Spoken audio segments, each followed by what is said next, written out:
അപ്പോൾ നമുക്ക് next proposition നോക്കാം. Proposition 2.3.3 Geometrical interpretation of torsion. Let gamma be a regular curve in R cube with nowhere vanishing curvature so that the torsion tau of gamma is defined. കാരണം curvature non-zero ആണെങ്കിൽ മാത്രമേ നമുക്ക് അവിടെ torsion defined ആയിരിക്കുള്ളൂ. Then the image of gamma is contained in plane if and only if tau is 0 at every point of the curve. അപ്പം നമുക്കിവിടെ if and only if കേസാണ്. That is image of gamma ഒരു പ്ലെയിനിലുണ്ട് എന്ന് പറഞ്ഞു കഴിഞ്ഞാൽ you will get torsion is 0 at every point of the curve. Otherwise, if torsion is 0 for all the points of the curve, then that gamma's image will be contained in a plane. ഈ രണ്ട് cases നമുക്ക് prove ചെയ്യണം.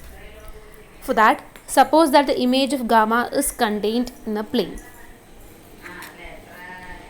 Then equation of the plane we are considering it to be v dot n is equal to d, where n is a constant, some constant vector, and d is a constant scalar.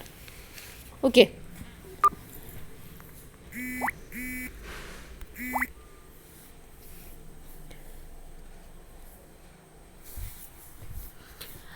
Okay, then we can assume this n to be a unit vector. അപ്പോൾ നമ്മുടെ equation of the plane we are considering to be v dot n is equal to d. Okay, and we are considering the image of gamma to be contained in this plane. Then here we are assuming n to be a unit vector. Since gamma is lying in this plane, gamma will satisfy this equation v dot n is equal to d.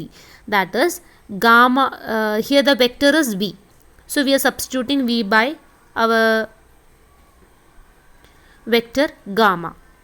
So gamma dot n is equal to d since gamma lies in this given plane.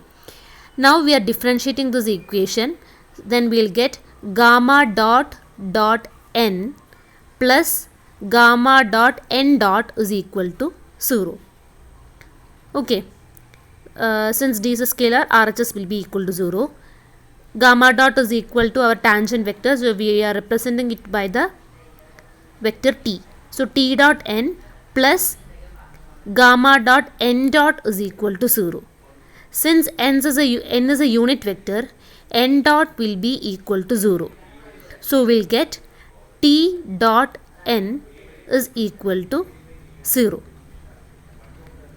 Then we know that t tangent vector is equal to kappa into principal normal n.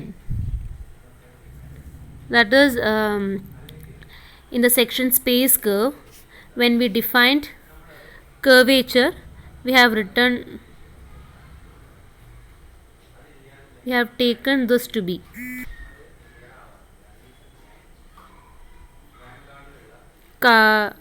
kappa dot n. T dot is equal to kappa dot n. Since t dot n is equal to 0, we are differentiating that equation and we'll get t dot n plus t dot n dot is equal to 0. Okay, നമ്മളുടെ T dot N is equal to 0 എന്നുള്ള ഇക്വേഷനെ നമ്മൾ again differentiate ചെയ്യാണ്. And will get this U dot V form use ചെയ്യുമ്പോൾ will get here T dot N plus t dot n dot is equal to 0. Since n dot is equal to 0, our equation will become t dot n is equal to 0. And we know that from the definition of curvature, t dot is equal to kappa into n. So we are substituting it in the given equation and we'll get kappa into small n dot capital N is equal to 0. Okay. Then since kappa is a non-zero, curvature is non-zero, it is given in our proposition that we are nowhere vanishing curvature. So we'll get this kappa to be non-zero, which implies n dot n is equal to 0. Okay. So n dot n is equal to 0 എന്ന് പറഞ്ഞു കഴിഞ്ഞാൽ a dot b will be equal to 0 if a is perpendicular to b. So we can say this n is perpendicular to small n. This capital N is perpendicular to small n. From this equation, n dot n is equal to 0 and capital N is perpendicular to t. From the equation, t dot n is equal to 0. So we are getting capital N is perpendicular to both the vectors t and n. So that will be parallel to the binormal vector b. Okay. So we know that this binormal vector is also perpendicular, so they are parallel. So since both n and b are unit vectors, we can write, we can say either b is in the same direction of capital N or b is in the opposite direction of capital N.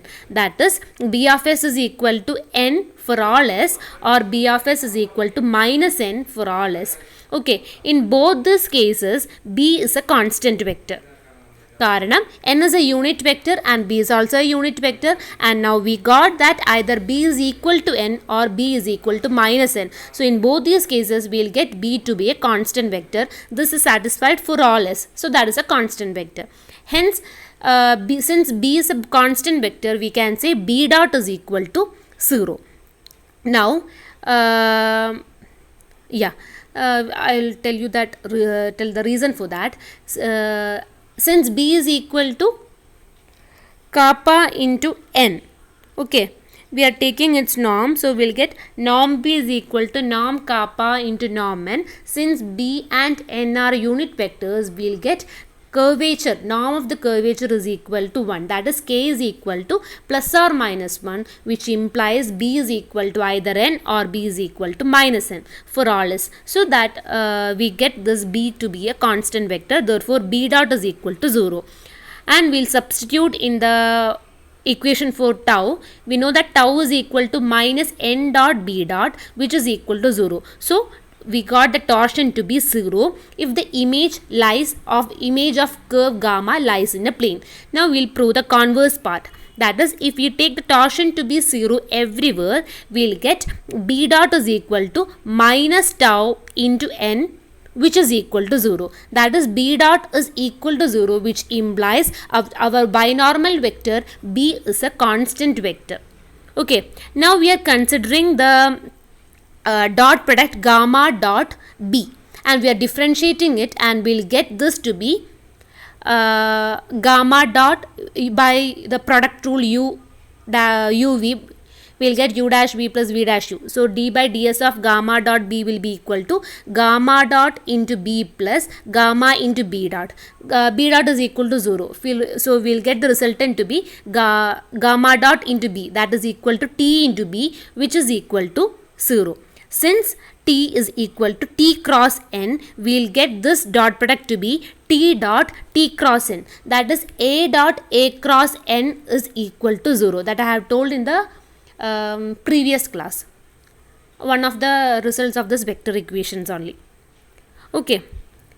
So we got gamma dot d by ds of gamma dot into gamma dot product b is equal to 0. That is, this vector gamma into b, gamma dot b is a scalar.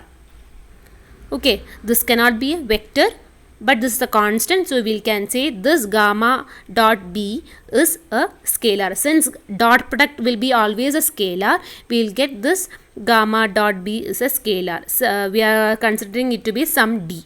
Then gamma indeed lies in the plane, because this gamma is a vector, so we can replace it by any of the general vector v. So you can say this gamma is satisfying the equation v dot b is equal to d. So this will be the equation of the plane which is satisfied by gamma. So you can say this gamma lies in the plane v dot b is equal to d. So our theorem is hence proved. Thank you.